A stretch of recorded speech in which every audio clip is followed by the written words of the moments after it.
que usted mismo enviará al presidente Ortega como presidente pro tempore del SICA. Muchísimas gracias. El gran poeta centroamericano, nacido en Nicaragua, nuestro Rubén Darío, escribió en el diario La Unión, con motivo de la celebración y firma del 15 de septiembre de 1889 del Pacto de Unión Centroamericana, y cito lo siguiente: queremos ver brillar la nueva aurora y esfumarse las fronteras el día de la gloriosa fiesta triunfal. Que cada cual ponga su contingente, que la asociación, la iniciativa individual, la prensa hagan su labor. Que vuestro pensamiento, oh Morazán, oh Barrios, oh Cabañas, oh Jerez, sea una explosión de luz en la noche de nuestras divisiones. Haya franqueza, haya fraternidad, no más discusiones y pequeñas rencillas. Brille la paz serena, así llenos los campos de espinas, vendrá el olvido de la sangre y de las fatales guerras. Esas palabras de Rubén Darío se están haciendo realidad con la creación del Parlacén en 1987 y del SICA en 1991. Nuestras instituciones han sorteado dificultades y han superado duras pruebas y hemos estado a la altura de las durísimas coyunturas que ha significado esta pandemia, y el futuro será más promisorio con más integración.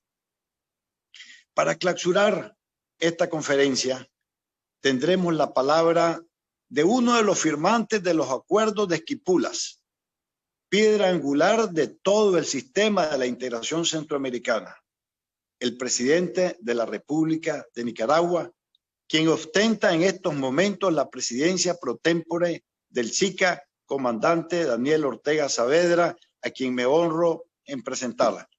Señor presidente, tiene usted la palabra. Gracias, José Antonio.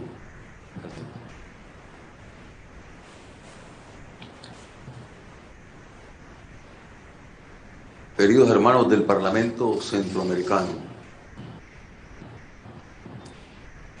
nuestro saludo y nuestro respeto al trabajo que ustedes vienen desarrollando en esta institución que tiene vocación, compromiso con la integración y la unidad de nuestros pueblos. Hemos escuchado las palabras del doctor Félix Ulloa, vicepresidente de la República de El Salvador, de la excelentísima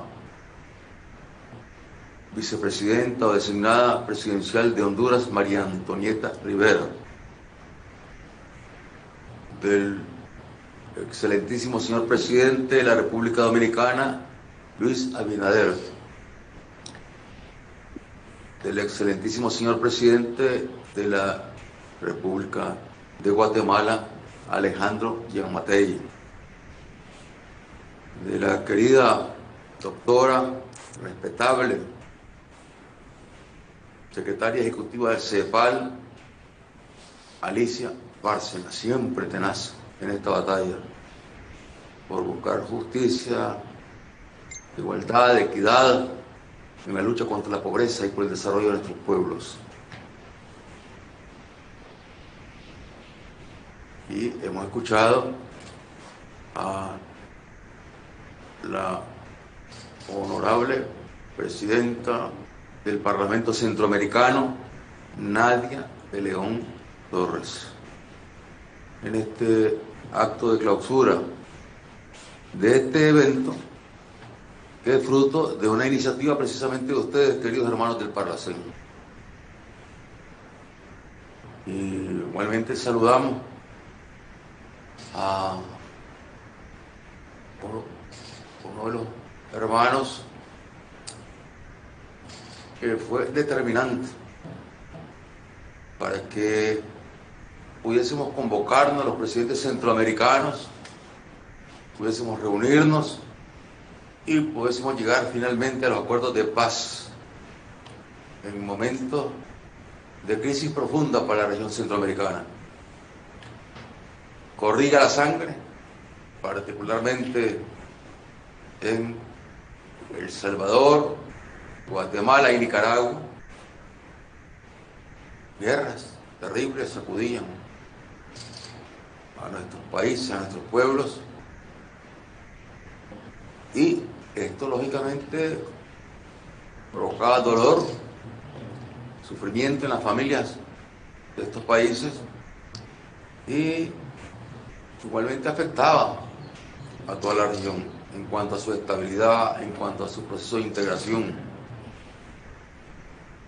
Y afectó profundamente también esta crisis la economía de los países en conflicto.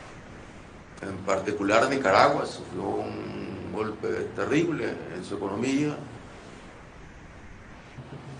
igualmente Honduras, El Salvador, igualmente Guatemala, que eran sacudidas por esta guerra. O sea, y ahí el actual presidente del SICA, su hermano Vinicio Cerezo, presidente entonces de Guatemala, fue determinante para que nos reuniéramos y que rubricáramos allí en Guatemala, en Esquipulas, en el convento, los acuerdos de Esquipulas. Y vino Esquipulas 1 y vino Esquipulas 2 y se logró avanzar. Y logramos vencer las fuerzas de aquellos que no querían la paz para Centroamérica. Y finalmente firmamos los acuerdos de paz. Y se abrió un nuevo espacio para la estabilidad, para la paz, para la lucha contra la pobreza en la región centroamericana. Y con ello nació el Parlamento Centroamericano. Y nació también ese espíritu que se fortaleció, ya el espíritu que se fortalece en condiciones de paz para trabajar la economía, para trabajar el crecimiento económico en nuestros respectivos países. Y me refiero al compañero presidente, hermano presidente guatemalteco Vinicio Cerezo, hoy presidente del SICA. Y yo diría que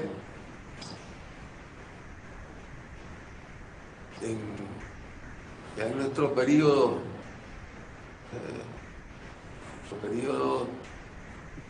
de dependencia, ya superada la guerra que teníamos los países centroamericanos después de la independencia, nos enfrentábamos y dimos una primera muestra de unidad cuando Nicaragua fue invadida por el filibustero William Walker. Llegó de los Estados Unidos, se autodenominó presidente de Nicaragua y estaba la amenaza contra Nicaragua ya clara, ensangrentando Nicaragua, Walker incendiando ciudades de Walker, junto con el coronel Byron Cole, y ahí amenazaba a Centroamérica porque Walker iba contra Centroamérica. Nos unimos y logramos derrotar y expulsar a Walker. Luego yo diría, al paso de los tiempos, en medio de diferentes conflictos, enfrentamos ese conflicto terrible que fue el de la guerra en Guatemala, El Salvador y Nicaragua. Y finalmente logramos superar. Y yo diría que ahora estamos enfrentando, no solamente nosotros, sino que el mundo entero, una verdadera guerra mundial. Esta es la tercera guerra mundial, donde no hay país, no hay lugar donde no se produzcan bajas porque la Primera Guerra Mundial, la Primera, la Segunda Guerra Mundial, tuvieron un teatro de operaciones, de sufrimiento, de naciones, de pueblos, en determinadas regiones de nuestro planeta.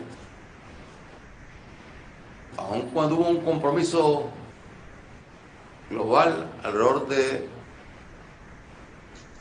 asumir posiciones en estas dos guerras, no llegó a provocar esta guerra muertes, ni combates, ni enfrentamientos en todos los países del planeta. En cambio, esta es la primera guerra donde no están los fusiles de por medio, donde no están explotando las bombas atómicas de por medio, y donde en estos momentos están falleciendo centenares, sino miles de hermanos en nuestro planeta. Por ellos, por sus familias, los hermanos que han fallecido en la región que agrupa al Parlacén, al SIC, en nuestras oraciones, en nuestra solidaridad con sus familias, con su pueblo. Pero la batalla sigue, no ha terminado esta batalla.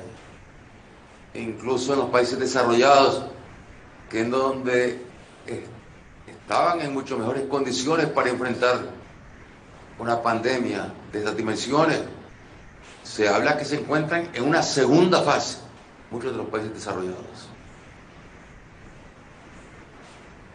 Y todavía no podemos decir que llegó la paz, no ha llegado la paz. Y la destrucción, el daño que ha provocado en la economía global esta guerra es tanto más catastrófico que el que provocó en el mundo la Primera y la Segunda Guerra Mundial. Incluso el proceso de recuperación no es fácil, es un enorme reto para el modelo económico que tenemos en nuestro mundo, y en donde un elemento esencial para poder avanzar todo, dándole continuidad a la lucha contra la pandemia hasta que tengamos la famosa vacuna, y a la par de esto ir recuperando nuestras economías. Determinante es la liquidez de que gozan los países desarrollados, las potencias económicas mundiales, que puedan volcar una pequeña parte de esa liquidez, que puedan recortar un poco los nuevos programas que están desarrollando en el campo militar para llevar incluso la guerra al espacio o desde el espacio. Que se reduzca la inversión, yo no diría que desaparezca, sino que se reduzca para tratar de acercarnos a la realidad, que se reduzca la inversión en lo que es la carrera armamentista, y que esos fondos se apliquen a los países en vías de desarrollo, entre los que nos encontramos nosotros, que aparte de estar sufriendo los embates de esta pandemia, no solamente en pérdida de vida, sino en el daño a la economía, en el daño al crecimiento económico, en el recrudecimiento de la pobreza, cuando veníamos avanzando en la derrota de la pobreza.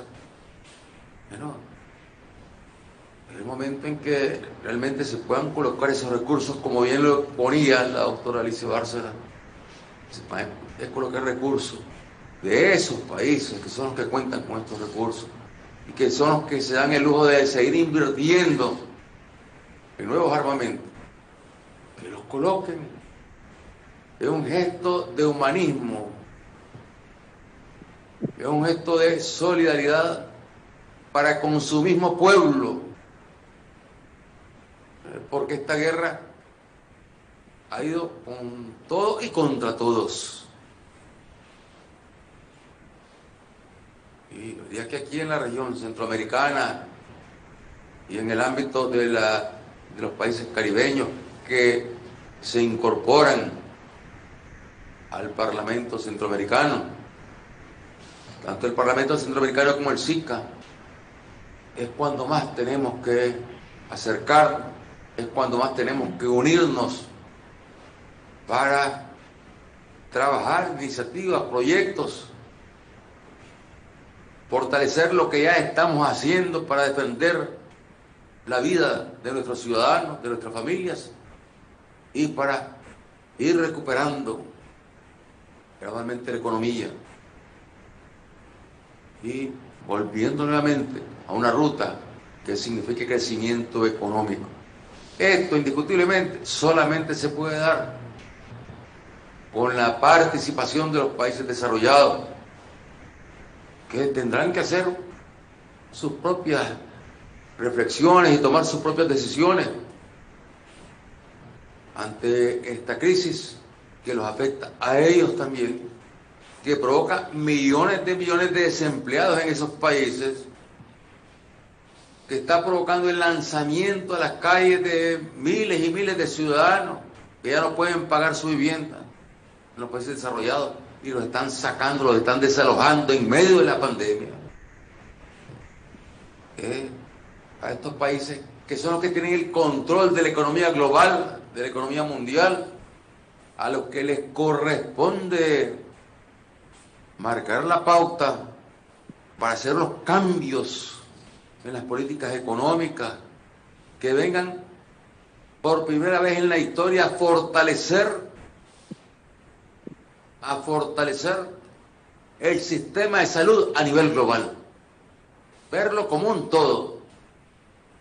No podemos ver el sistema de salud individualizado en cada país, sino tenemos que verlo como un todo. Esta pandemia nos enseña que tenemos que verlo esto como un todo, porque estos virus no es que escogen y se quedan nada más en los hogares de los pobres, sino que caminan hasta los hogares donde están los países con mayor riqueza.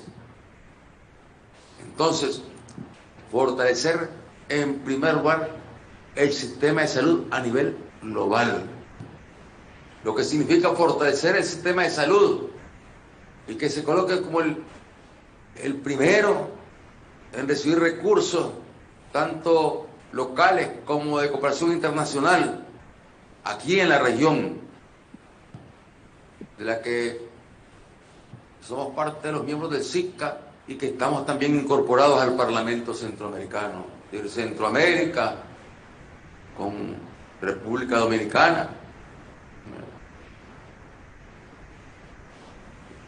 y Centroamérica, República Dominicana, que República Dominicana también es parte del SICA, es parte del Parlacén, con Panamá, que ya es parte del SICA, es parte del Parlacén. Solo faltaría Costa Rica para que se incorpore al Parlamento Centroamericano, pero es miembro del SICA. Entonces, en buen momento ustedes, queridos hermanos, han presentado esta iniciativa. No dejar las iniciativas solamente en los gobiernos, no solamente en el SICA, sino que unir los esfuerzos del Parlacén con el SICA.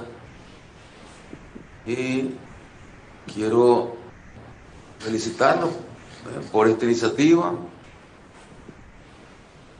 felicitar a la Junta Directiva del Parlamento Centroamericano, a su presidenta Nadia Lorena de León, a los vicepresidentes Donald Ricardo Calderón de El Salvador, Ramón Emilio Gori de República Dominicana, a Gilberto Manuel Zucari de Panamá, a Julio César Blandón de Nicaragua y Bill O'Neill Santos Brito de Honduras, a la Secretaría Eugenio Chicas de El Salvador, Carlos Rafael Guión Morales de Guatemala, a Matilde Mercedes Bonilla de Honduras, a Francisco Javier Ramos de Nicaragua, a Cirilo Salas Lemos de Panamá y a Franklin Rafael de la Cruz de República Dominicana. Saludarlos a todos ellos que han estado trabajando y siguen trabajando con mucho entusiasmo, con mucho convencimiento, con mucha tenacidad, porque estos son organismos que demandan de mucha tenacidad. El SICA demanda de mucha tenacidad todavía, para avanzar más de lo que hemos logrado avanzar, para que la unión aduanera no quede nada más en El Salvador, Guatemala y Honduras. Nicaragua está ahí ya incorporándose a lo que es la consulta con estos tres hermanos países para ser el próximo que se incorpore a la Unión Aduanera Centroamericana. Lo venimos haciendo ya desde hace un buen tiempo. Y igualmente los documentos, los temas que ustedes han planteado en esta reunión del Parlacén, las comisiones que han formado para tratar los temas económicos, el tema de la salud, que son dos temas fundamentales, el económico y el de la salud, que no, significan un verdadero reto.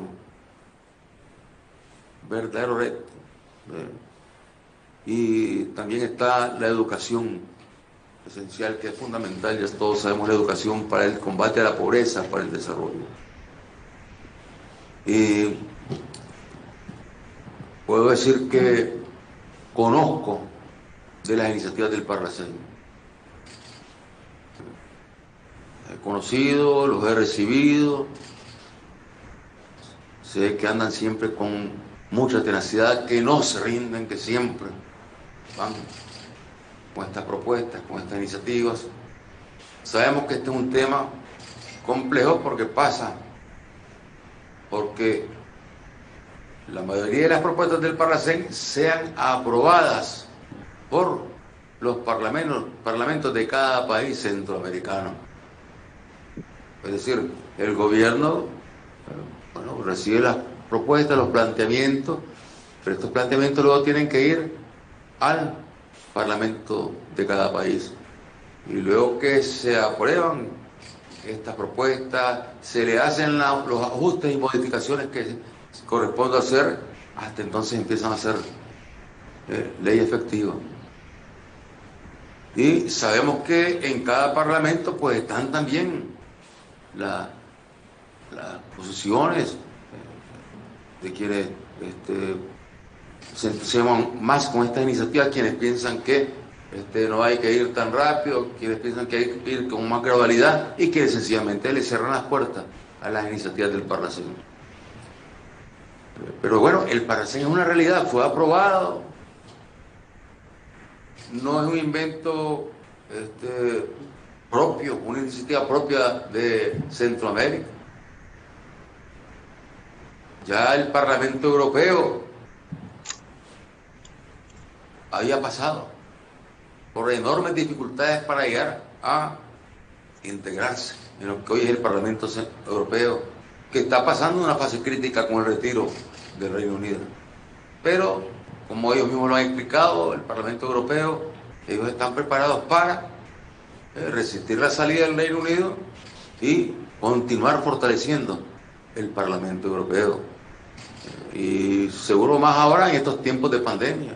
Ellos saben el valor, la fortaleza que significa tener un parlamento regional y tener una unidad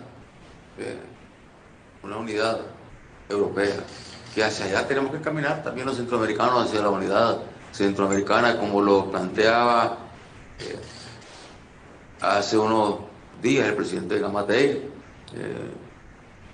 Escuchamos el planteamiento del presidente Yamatei con ese espíritu, con esa fuerza. Y bueno, saludar al presidente Yamatei muy especialmente porque, bueno, está en periodo de recuperación, salió a darle el mensaje para hacer. Lo que indica el respeto, el cariño, el compromiso del presidente Yamatei que tiene ahí como país tiene el Parlacén con el Parlamento Centroamericano. Y enviamos nuestro saludo al presidente Juan Orlando Hernández, que también ha sido afectado por un periodo de recuperación, pero que delegó en su vicepresidente. Y bueno, una voluntad. El presidente de El Salvador, que delegó en su presidente. Un entusiasta también de la unidad centroamericana y de la integración centroamericana y el Parlacén. Es que comprometidos estamos con ustedes, queridos hermanos, a continuar esta lucha para fortalecer el Parlacén y esperamos encontrarnos con ustedes, reunirnos con ustedes, con los directivos del Parlacén, con la presidenta del Parlacén, para conocer un poco más y mejor de estas propuestas, de estas iniciativas y cómo las encaminamos entre los países de Centroamérica. Gracias, queridos hermanos, y saludos para ustedes, para su familia y para todo nuestro pueblo. Muchísimas gracias, presidente Ortega. Muchísimas gracias por sus palabras alentadoras. Y de esas palabras se desprende verdaderamente oportunidades esperanzadoras para reconstruirnos como región y así podernos nosotros convertir cada día más en una región de paz y desarrollo. Y esa visión que ha presentado de un sistema de salud como un todo es absolutamente válida, y más en estos momentos de la pandemia, porque la pandemia no tiene fronteras, los virus no tienen fronteras, pasan con cualquier tranquilidad de un lugar a otro, de una comunidad a otra, de un país a otro, de una región a otra, de un continente a otro. Y yo creo que esa palabra clave fundamental, solidaridad, es lo que se necesita. Definitivamente agradecemos ese apoyo tremendo que siempre ha dado al Parlamento Centroamericano. Y le voy a decir una infidencia. Me decía hace un tiempo su buen amigo... Mirando juntos, un presente juntos, un futuro juntos, juntos seguiremos adelante. Daniel decía, nunca puso una sola objeción, siempre estuvo dispuesto a apoyar la integración. Y sabemos también nosotros que desde el Parlamento